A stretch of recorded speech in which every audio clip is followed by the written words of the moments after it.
Hi, this is James Gordon over here with a comic review. Today's comic slash graphic novel we talked about today is the Rock Raccoon miniseries published from May to August no, May to August in 1985. It's part of this Rock Raccoon and Groot Complete Edition from Marvel.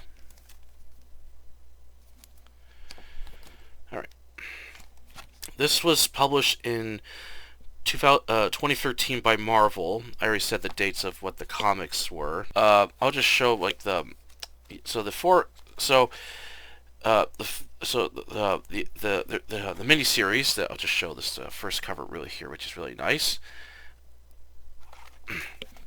Um, the four comics were written by Bill Mantlo and illustrated by Mike Mignola and Al Gordon. Originally, I was going to review the entire comics of Rock Raccoon, as this is a character I've been I've been curious about since I got into, superheroes and stuff. And Rocket was like one of my favorite characters. I really like him over some of the other Marvel characters. I just think he's a really cool character, a raccoon that likes to shoot big guns and just cause mayhem, destruction, and it has like a really aggressive attitude. I really like that. He's like my favorite character, along some other Marvel favorites like Punisher, the X-Men, Spider-Man, and characters like that. But I was originally going to review the entire Rock Raccoon comics in this collection here. However, I felt it was a bit overwhelming at times just to read through the entire thing, as it's not a thick book, but it's a lot of comics to read, and I just kept putting it off, and I was just struggling to get myself focused and motivated to read it. And then I was supposed to originally do it before the furry convention, and I didn't have time, so I figured I'll do it after I get back. But then again, I just kept putting it off, and I was really struggling just to read it. I was just having a bit of, going through some stressful days, and then I decided to let's just do one comic at a time. It was just to do one comic series at a time with this, and just focus on the one for now. As the very first comic, there's not very much information to go on, and it's kind of a bit difficult to see because it's in black and white, so I decided to focus on the solo comic series instead. So I decided to do the first four, the miniseries first, and then later on I'll read the other comics in the series to make it easier, and I'm finally glad I got it done. But anyway, that's why this video took so long to get took much longer than it should have. But I finally got around to it, as they say, better than late than never. But anyway, so this is a comic series that I've been curious about, and I was wondering what is the Rock Raccoon comic like. As I remember watching a video years ago. This is from a YouTube channel that no longer exists. It was a channel called Screw Attack. They did like video game related stuff, and then this one person on this channel, Chad, he did this segment called "Who's That Character?" and he did a video talking about Rock Raccoon, the history of the character, what he was about, and his world. And I really found that video very interesting, and I really want to check out the comic Rock Raccoon. And then years later, I picked this up. I forget where I got this from. I don't know if I got this at a Comic-Con, a comic store. I can't remember where I got it from, but I saw it. I thought, oh, sweet! It's the whole thing of Rock Raccoon. This would be great. I think I could have got this at Chapters 2, one of those places. But anyway, so. From the covers I saw of the comic, it looked really interesting. It looked very well drawn. The illustrations were very well detailed and colorful. I thought, ooh, this looks really interesting. I'm getting like a kind of like both the covers, like even when I was reading the comics, they kind of remind me of this like cartoon show I used to watch on TV when they used to show it on channels where they showed like old cartoons from the 60s and 70s and 80s and stuff.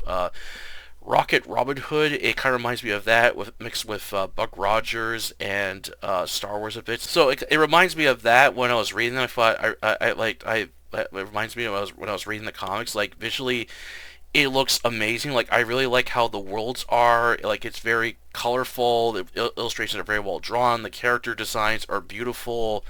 Um, and there were some good moments of action in it. However, the one thing I will say I was really disappointed with was the plot of the comics themselves. I felt it was the weakest the weakest part of the whole comic series. I felt the plots were not well written, and I felt they could have been written so much better. And some other issues I had with it, like, so overall, it was okay comic. Like, it was okay to read, but this isn't something I would like want to pick up and read again right away.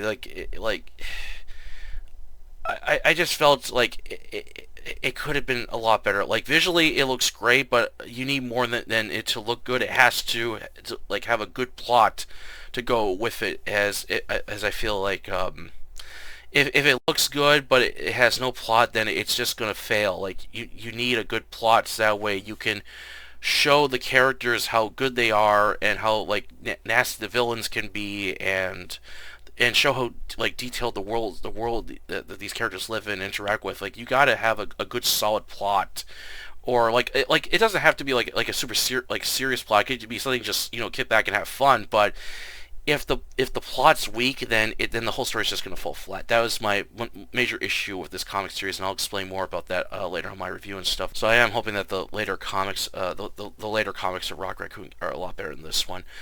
Alright, onto the review, and spoiler alert, I will give away crucial details within this story. Plot: aboard the space wheel in the sector of the galaxy called the Keystone Quadrant, the space wheel is part of the Ovaneses Corporation. A lizard is in the middle of finishing a clown doll for Lord Divna. Just as he's about to put a crystal eye into the doll, he suddenly notices someone standing in its reflection. The chief toysmith turns to see a clown assassin armed with a gun. The clown assassin is sent by Judson Jakes to kill him, delivers a corny line before pumping the chief toysmith with bullet holes, and flees. Then a squad of chimpanzees wearing samurai-like body armor attempt to kill the clown assassin, but blast his way through them. Lord DeVise orders Black Jack O'Hare and his Black Bunny Brigade to kill the clown assassin. They corner and blast him away, with Black Jack burning the clown assassin's remains. When Lord DeVine, a snake, is told what happened to his toysmith by his frog secretary, what happened, and swears revenge on Jakes. Meanwhile, on Half-World, a forest planet, Rock Raccoon, his otter girlfriend Lilla, and Walrus, a walrus, are enjoying the nice sunny weather. Will is at the top of the waterfalls, wanting Rocket to go swimming, but is more interested in reading the Half-World Bible, trying to translate it. Annoyed, Lilla strips out of her clothing and jumps into the pool below her, causing a big splash, with Rocket jumping in the water. They swim together before rising towards the surface, holding each other's arms. Suddenly, their peaceful moment is ruined when the Keystone cops show up in an old motor car and nearly crash into the water.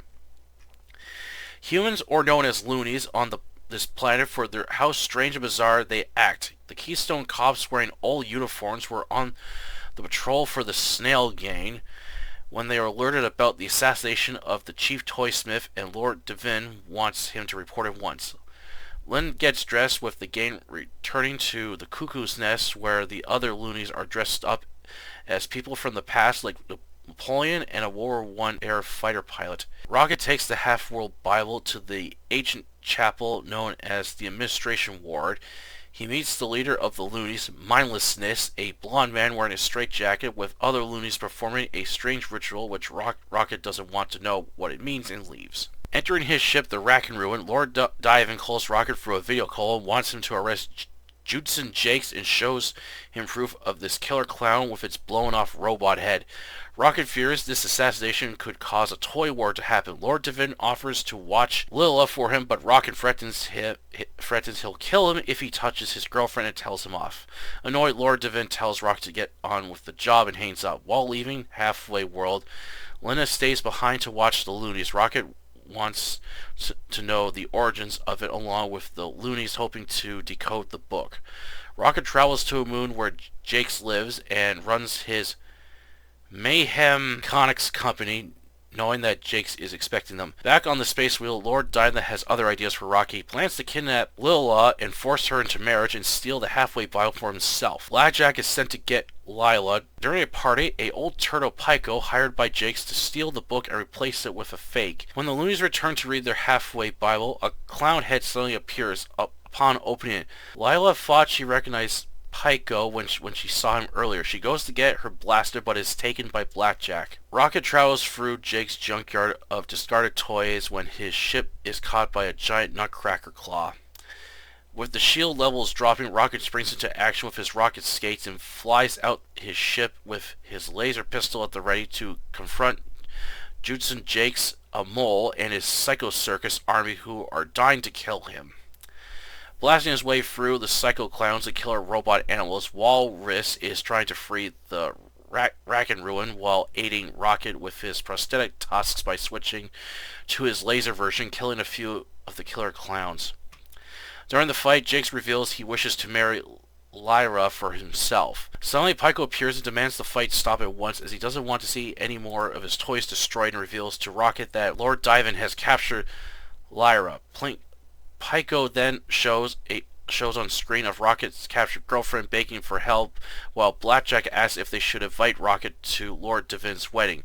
Jakes tells Rocket to rescue her or he'll drown the galaxy in blood. Rocket growls and swears revenge on Lord Divan. Rocket and Walrus return to Half-World, searching for any signs where Blackjack has taken her, but are having no luck during a red masquerade event with the loonies dressed up in old styles of clothing.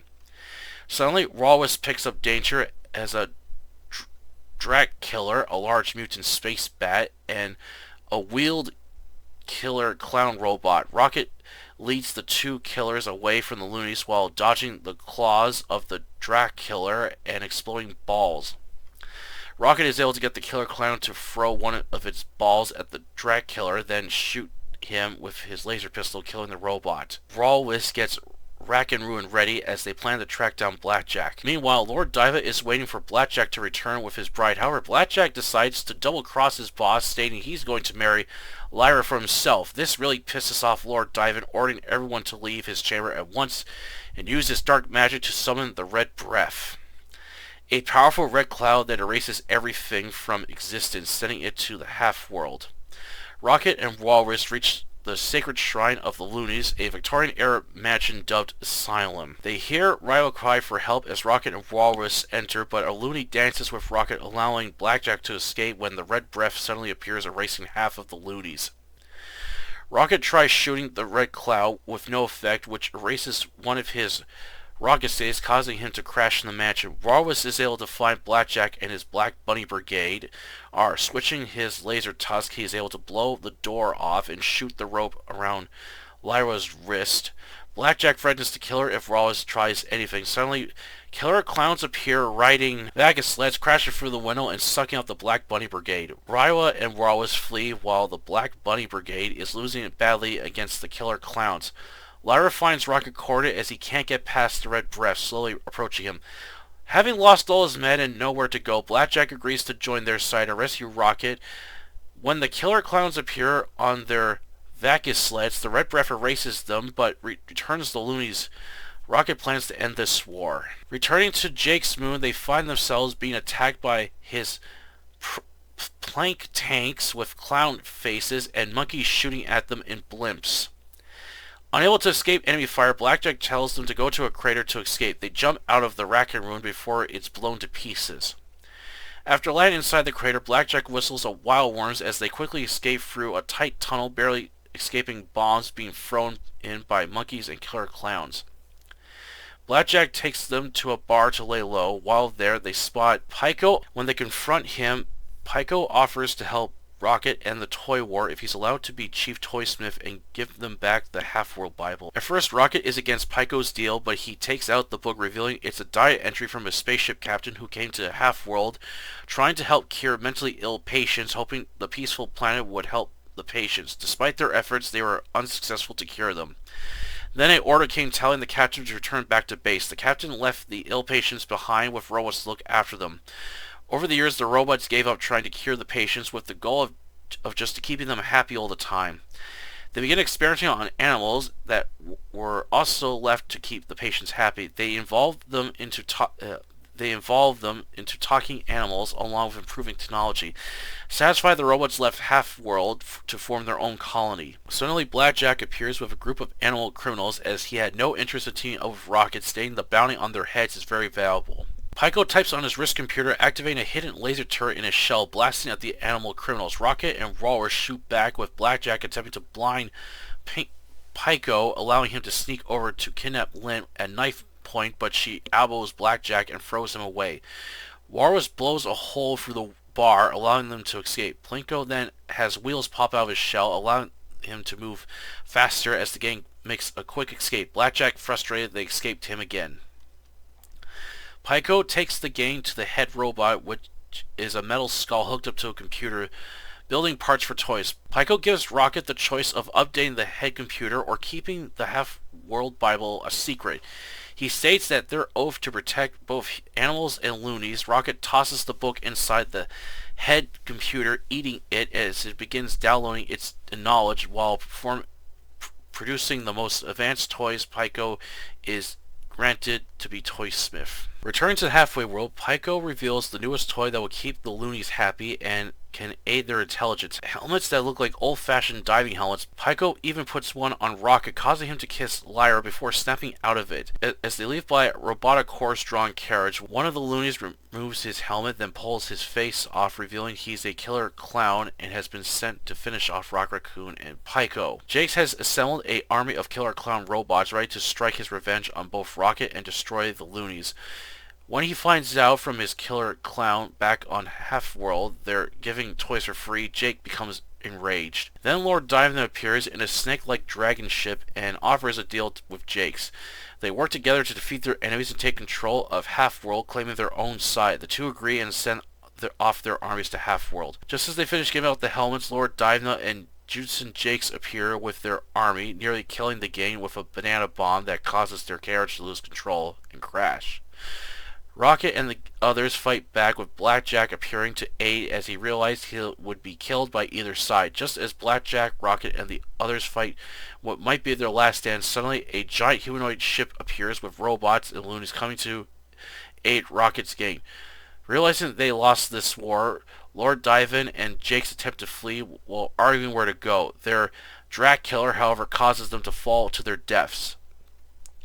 The loonies have regained their intelligence and wish to rebuild a new world. They also offer Rocket to join them, but declines the offer, stating his work here is done and has to travel to help other fellow animals and humans, leaving in the robot ship. The humans won't forget them as they travel through the galaxy for their next adventure. Raccoon was a somewhat decent action sci-fi comic, however it was too strange and weird for my liking. While I liked the illustrations within the 4 comics, the characters were well drawn and wore bright, colorful outfits. The worlds and backgrounds are detailed. The worlds themselves were an interesting mixture of sci-fi mixed with retro, medieval, and Victorian themes. Reading these 4 issues reminded me of the cartoon show Rocket Robin Hood, Buck Rogers, and Star Wars. Raccoon is a fun character, showing how skilled and brave he is. However, I wish he had more weapons than just one laser pistol and gadgets to play with. Would have made him better. Lyra was a cute otter, but she doesn't do much. Walrus was a useful character, but didn't like his name. Wish he could have been given a better name. Blackjack O'Hare was an amusing anti-hero character who shifts from wanting to take out his rival Rocket to helping him a few times. The Killer Clown robots remind me a lot of the Killer Clowns from Outer Space, as they had some really cool yet mean designs. The 2 villains, Lord Devin and Judson Jakes, had both interesting designs along with their own armies. While Lord Devin had the best look, however, Jakes had the cool Killer Clown robots. Despite how visual the 4 comics of Raccoon looked and how colorful they were, however, the story I can't say the same for. It's a very strange, weird, and at times comedic plot of 2 animals battling over to build toys for insane humans on Halfway was ridiculous. And having 3 characters trying to marry Lyra was stupid, as it didn't add anything to the plot other than showing how desperate 2 villains and 1 anti-hero want their girlfriend so badly. And maybe sex too. There was also several corny and cringy dialogue which wasn't fun to read. However, there was one amusing one-liner from Rocket that I did like. There were some good moments of action. However, I felt it was too short at times, wishing there was more, along with the violence being kept at a somewhat PG level, which I didn't like. The finale I felt was way too short. Just as it gets going, it quickly wraps up with the two villains being a quick death rather than an epic boss fight. I also wish there was more world shown, as the story keeps going back to Half-World, Jake's Moon, and the Space Wheel. I felt more places could have been featured. Lastly, I didn't really care for the human characters, as they are all shown to be a bunch of insane people with only animals to look after them. I was amazed none of them have gone psycho. Oh, I was also puzzled how the diary was the cure to the loonies to make them act human again. Didn't make much sense to me. If this comic series was given a more darker tone, less comedic, a better plot that features intense action, epic space, and war battles, given us more scenes of Rocket and his gang to see their personalities bounce off each other, more planets and worlds to see, with a better finale, then I would have enjoyed this comic series a lot more. Overall, the Rocket Raccoon mini comic series I felt wasn't that good. It has very rich detail. It has a very rich, detailed illustrations I liked with its setting. However, the plot I felt was the weakest point. Some might enjoy this short comic series than I did. It's up to you if you want to check this out or not. Alright, that's for the review today. Hope you enjoy it. Yeah, as I said, this was a okay comic. I just, as I said, I felt it could have been a lot better. So, I'll start with what I like with it. I really like how illustrated this comic is. Like, the illustrations in the Rock Raccoon comic are beautiful. Like, from the cover, from like this gorgeous cover artwork to the illustrations by the two people, like this is like the beginning part, and I like visually this looks amazing. I really like this, like the way the world looks in this comic series. Like, it's very interesting mixture of like sci-fi mixed with like a medieval and Victorian theme, and I really like like some of the design of the characters. Like, I really like how Black Jack O'Hara and the Black Bunny Brigade look in the comic series. They look really, I really like the way they look. The villain, Lord Divan, I've been having trouble pronouncing his name. I really like his look as well. He's got like a really kind of cool like look to him. He kind of reminds me of the villain from Conan the Barbarian, the Snake Lord guy. That's what he kind of reminds me of. I just want to find a. Yeah, like here, I'll show this. Like there is on the bottom there, and I just really like the illustration how it looks. And Rocket Raccoon looks cool too, with his outfit and stuff. Oh yeah, this is another scene I like from the first. I really like this scene here where they go to after Jake's. He's got this like cool castle-like place with a with a grinning clown face on it, and you got a mutant rat or mutant rat with a Thompson. I really like the way that. I just really like the way it looks. And let's see. Yeah, like visually, I like how this comic looks. Like, visually, this looks amazing. I just really like the illustrations and the colors. They really pop out. So that's the one thing I really like with this comic series. And oh, one last thing I'll show. I really like this one killer clown robot. It's on the the kind of like it's like a used cycle almost. So it's on this like spike wheel. That thing is really cool. So visually with the comic, I love the way it looks. It's very well drawn illustrations, and the colors really pop out. So I really like that. Unfortunately, I cannot say the same thing with the plot, as I felt that was the weakest thing with this comic series. The plot is so weird, and at times I'm trying to like wrap my brain around. It's like what the hell is going on in this comic series? So you got the two villains, Lord Divin and Judson Jakes, who are trying to become like rulers of the galaxy, but they also want to build the toys for the loonies, the humans, and it's unclear to me if they want to try to turn the loonies into like an army, or just build like better toys. It's not really well explained, and at one point Jakes reveals that he just wants to wipe them out, while Lord Devin just wants to rule the planet. Um, and I just felt like I felt these two characters. I felt they could have been explained a little better with what their motives were, and I felt this was strange. At one point in the comic, Lord Devin summons this red breath.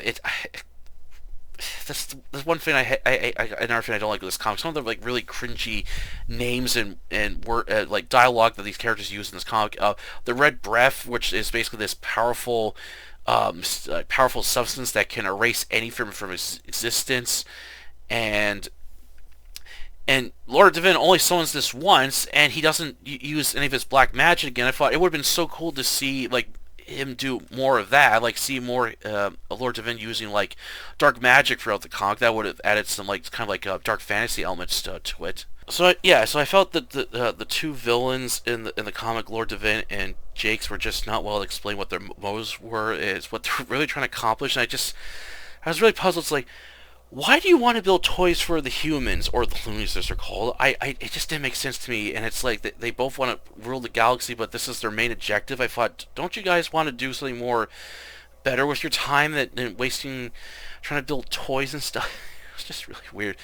And then you have the third, the anti-hero in this comic series, Blackjack O'Hara, which I thought was like a cool looking character. He's skilled like Rocket. However, these two are rivals with each other, and throughout the like this is another thing I didn't like with the comic. You got characters that are backstabbing each other constantly, and they do it for like the silliest reason. Like Lord Devin wants Rocket to go after Jakes, but he's gonna betray him anyway so he can get his girlfriend Lyra.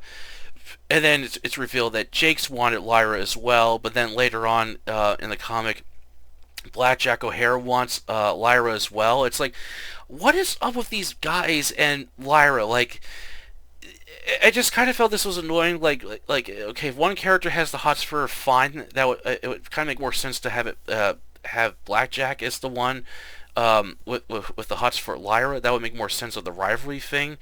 But the two villains that want to marry her, it's just they just want a girlfriend essentially or a wife, and I found myself what these two villains, they can't find any other hot woman in space to be interested in them. And it was like I was thinking of that one scene from Heavy Metal 2000 where Tyler um, uh, uh, it goes towards the end of the movie.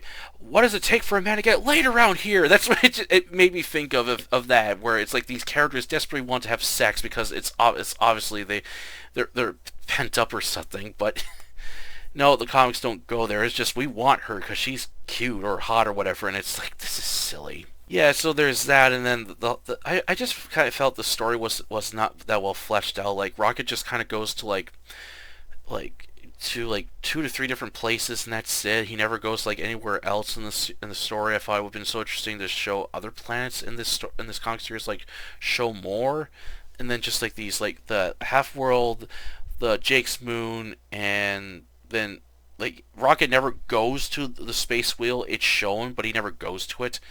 I just felt it could have featured a lot more places. Yeah, and I also didn't like the human characters, as there really wasn't really any human characters to like. The humans in this comic series known as loonies for how crazy insane they are. They have this strange ritual that they're part of, known as the strange ritual, and a lot of them wear like straight jackets, and I can't imagine like wearing that for like long periods of time. Like they look so uncomfortable, and if I had to wear one of those, I think I would just suffer from claustrophobia just having this thing wrapped around me, feeling I can't move my arms or breathe just for feeling how tight it would get. But and then they wear like these really old outfits. They have these strange lavish parties, and I really wasn't really interested in that. I really wish the comic had a better plot. That is, to me, the biggest weakness of this comic series. To me, it looks good, but the plot it needs a better plot. I really wish that the writer got someone else to write alongside this comic series, or get more writers to kind of to flesh out the story, make it better, and add more to it. Um, as I felt I seriously felt the story could have been so much better. It does have action like there's moments of action that I did enjoy, but I felt a lot of it was like too short, and I wish it went a little longer, and I wish scenes could get more intense. But it doesn't go that route, and I felt the violence was being held back a lot. Like I felt it was trying to be that somewhat PG level, and I really wish yeah, this comic series was a lot more violent. Um, and then the finale, of course, I didn't like it. It was basically at the end of the comic, they figure out how to cure the loonies by giving them these like these old diving helmet like things. They put them on, and it cures their illness, and it also increases their intelligence. And it helps them act more human again. But strangely, put on animals like Rocket, and it makes them horny. So I'm thinking, maybe if Rocket had that helmet on a little longer, he would have really got it on with Lyra. But they wouldn't have shown that, of course. They would have edited that out or covered it up with some stupid censored bullshit. But when the two villains show up, I'm expecting like this big epic battle, and I was expecting a lot of action, and it gets off to a good start, and then Blackjack shows up to 8, Rocket. I thought, okay, this could be interesting, but just as the battle is getting going, it just abruptly ends. Like, come on, you could have stretched this part out a little longer, have like a big epic fight, make it better. And then, of course, the two villains die like in a very kind of like silly way, where basically they're riding this like bat creature, and then the thing gets tired of hearing the two arguments. And says, "The hell of you guys! I'm gonna ditch you. I'm gonna fly away," and they fall to their deaths. So like, come on! And then Rocket and his friends leave the humans on Half World to build their own society, and they just go to their next adventure. It's like, yeah, it could have been so much better. Oh, another character I have to add. Another character that I felt was kind of interesting was Pyko, like this old turtle guy that at first I wasn't. I first thought he was going to be like a villain, but then he kind of he reveals that he wasn't really interested in working with the villains. He had his own reasons for what he was doing, and this turtle has this like really strange like shell, but it's got gadgets in it. It's got like a built-in laser turret, then it's got wheels allowing to move faster. So I thought this character had a really cool design to it. So I thought that character was interesting, but yeah, overall, this comic series could have been a lot better. I wasn't sure what to expect with this. As like I said, when I saw that video on Rock Raccoon on the uh, that Screw Tack little series they had, who's that character? Like it sounded interesting, but they didn't feature a lot of the comics. Like they did show some illustrate, like some of the like the scenes from the comic here and there, but they didn't show a lot, so I wasn't sure what to expect from it. I know Marvel doesn't like Marvel has like its like dark characters, and then the more kind of like not like they got like their like comics there are kind of like are more in for an older audience. The Rock Raccoon one I felt would have been better if it was aimed at an older audience than the lighthearted than being more PG like. Um, so yeah, this was okay read. I am hoping that the later comics get better. And actually, there was another newer Rock Raccoon comic that I tried reading, and it had like Lone Star in it. And the thing I did not like with this comic was I didn't like the art style of how Rocket looked in this comic. And the other thing that really annoyed me is that whenever characters swear, they censor the swearing out. And I thought, why bother having the characters swear if you're gonna censor it out? It's really stupid. That'd be like if a character like took their top off or got naked or something. You cover it up. What's the point of censoring if you're not going to show it? I really hate that. So I will give that other comic a try and see if that one's good or not. And then I, of course, got the other comics to read in this graphic novel. So I am hoping the later comics the later comics of Rock Raccoon get better, or a lot better than this one. Alright, that's for the review today. Hope you enjoyed it. Please don't forget to like this video and subscribe to October Library, the YouTube channel where I post book reviews, book hauls, and artificial content. Until then, I'll catch you later.